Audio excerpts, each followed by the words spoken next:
नमस्कार दोस्तों, स्वागत है आपका आपके अपने YouTube चैनल अजब अनोखा में। फ्रेंड्स, आज हम बात करने वाले हैं बहुत ही लकी धन वर्षा वाले पौधे जेड प्लांट के बारे में। फ्रेंड्स, इसे बहुत ही ज़्यादा महत्वपूर्ण पौधा कहा गया है, ये बहुत लकी प्लांट कहा गया है, तो क्यों ना हम इसे अपने घर में लगाएं। मैंने भी इसे अपनी बालकनी में जगह दी, आप देख सकते हैं मैंने इसे एक हैंगिंग पॉट में लगाया हुआ है। तो आज हम इसकी संपूर्ण केयर टिप्स के बारे में जानेंगे। ये वीडियो बहुत ही इन्फॉर्मेटिव होने वाली है, तो मेरे साथ लास्ट तक बने रहिए। और फ्रेंड्स, यदि अभी तक आपने मेरा चैनल सब्सक्राइब नहीं किया है तो कर लीजिए और बेल आइकन को दबा दीजिए। और यदि ये वीडियो पसंद आए तो लाइक करना बिल्कुल भी मत भूलिएगा। तो फ्रेंड्स, चलिए स्टार्ट करते हैं। फ्रेंड्स, हम सबसे पहले ये जानेंगे कि इसके पॉट का साइज़ क्या होना चाहिए। इसे हम कोशिश करेंगे कि छोटे गमले में ही लगाएं। इसका कारण मैं आपको आगे भी बताऊंगी। सबसे पहले तो ये कारण है कि इसकी रूट्स जो होती हैं बहुत छोटी होती हैं, मतलब भले आपका प्लांट काफ़ी बड़ा हो जाए पर फिर भी इसकी रूट्स जो रहेंगी वो छोटी ही रहेंगी। ये ज़्यादा मतलब इसकी रूट्स गहराई तक नहीं जाती, इसलिए आपको छोटे ही पॉट में से लगाना है। जैसे कि आप देख सकते हैं मैंने इसमें एक कटिंग ग्रो की है। ये कितना छोटा पॉट है। ये मेरा गरम मसाले का डब्बा था और मैंने इसी में जो है छेद करके इसको लगा दिया। और आप देख सकते हैं कि अभी तक इसकी रूट बाहर नहीं आई, मतलब कि इसकी जो रूट है लगभग इतनी ही रही होगी। और ये वाले प्लांट को भी यदि हम देखेंगे तो इसमें भी रूट हमको बहुत कम देखने को मिलेगी। तो यदि आप बड़ा पॉट ले लेंगे तो उसका कोई फ़ायदा नहीं है। आप इसको छोटे ही पॉट में लगाइए। आप सोचेंगे कि मैं इसे 10-12 इंची गमले में लगा दूँ, उससे इसकी बहुत ज़्यादा बढ़ जाएगा, ऐसा कुछ भी नहीं है। आप सबसे पहले जब छोटा प्लांट है तब से छोटे पॉट में लगाइए। फिर इसके बाद आप क्या कीजिए, रिपोर्टिंग करते जाइए यदि इसकी रूट बाहर निकलती है छोटे पॉट से। तो फिर बात करते हैं फ्रेंड्स, इसका सॉइल मिक्सचर क्या होना चाहिए। देखिए, मैं आपको आइडल सॉइल मिक्सचर बताऊंगी। जैसे कि इसमें मैंने क्या लिया हुआ है, आप देख सकते हैं बिल्कुल भुरभुरी मिट्टी है। इसमें मैंने 3 भागों में से डिवाइड किया गया है। एक भाग में इसमें नॉर्मल गार्डन सॉइल होती है, जो नॉर्मल काली मिट्टी होती है वो।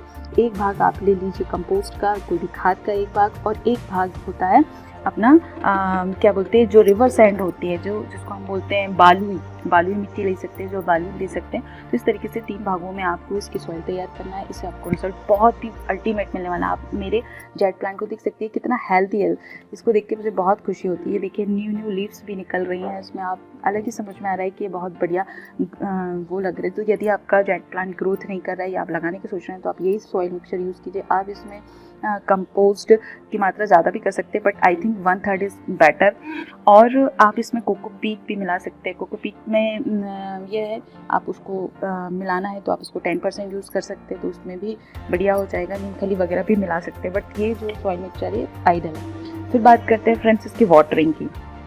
आप चूँकि ये सैक्युलेंट फैमिली से बिलोंग करता है, ये अपने स्टेम में और लीव्स में वाटर स्टोर करता है। आप देखेंगे जब भी इसकी लीव्स तोड़ेंगे तो इसमें काफ़ी ज़्यादा जेली और वाटरिंग इसकी लीव है, इसकी जो रूट्स है इसमें भी वाटर पाया जाता है और इसके स्टेम में भी वाटर पाया जाता है। तो कहने का मतलब ये कि पहले से ही अपनी बॉडी में काफ़ी ज़्यादा वाटर स्टोर करके रखता है। पर यदि हम इसमें और ओवर वाटरिंग करेंगे, ज़्यादा पानी देंगे, तो क्या होगा कि इसकी रूट्स जो है वो गलने लग जाएगी। और धीरे धीरे जो प्रॉब्लम हमको देखने को मिलती है प्लांट में, जैसे कि इसके पत्ते जो होते हैं पीले हो जाते हैं, वो सबसे ज़्यादा इसी के लिए देखने को मिलती है कि आप इसमें पानी ज़्यादा दे रहे हैं।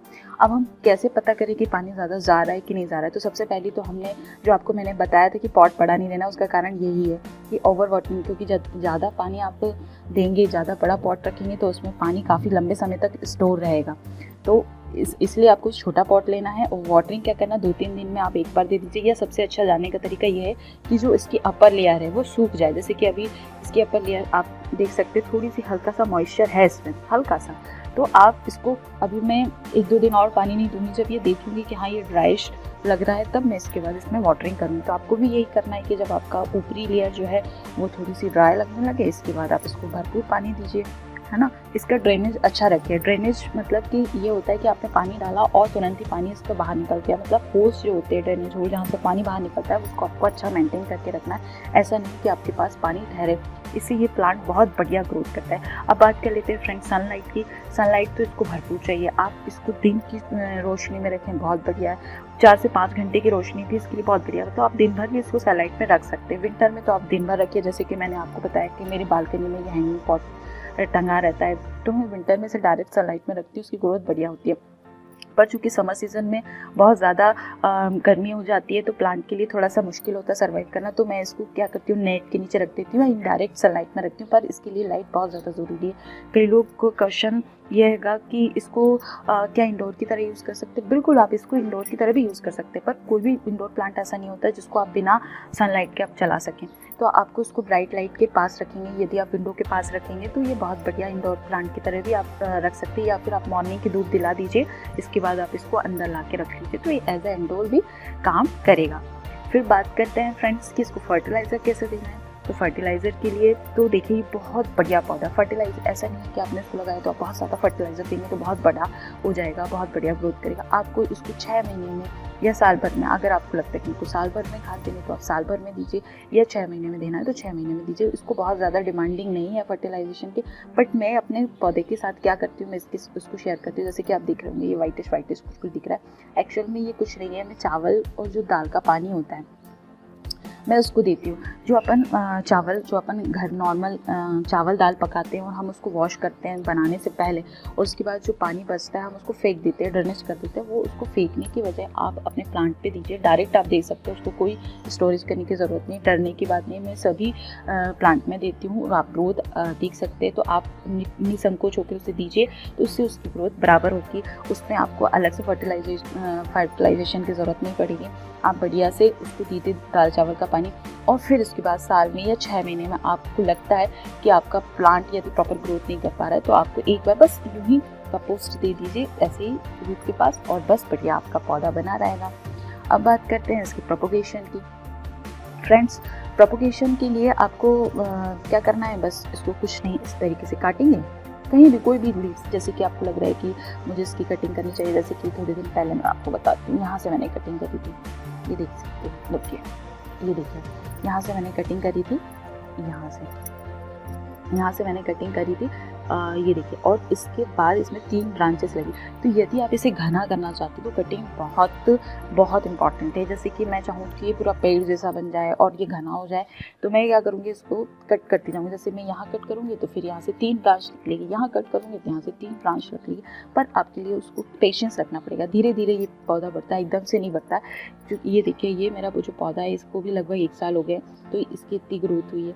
तो आप इसकी और ज़्यादा घना करना चाहते हो तो सबसे अच्छी तरीका आप इसको कटिंग कीजिए। ये देखिए, मैंने भी ये कटिंग लगाई थी, आप देख सकते हैं इसमें ब्रांचेस डेवलप हो गई हैं, तो इजीली कटिंग इसकी ग्रोथ होती है। अब बात करते हैं कि इसको लगाना कैसे।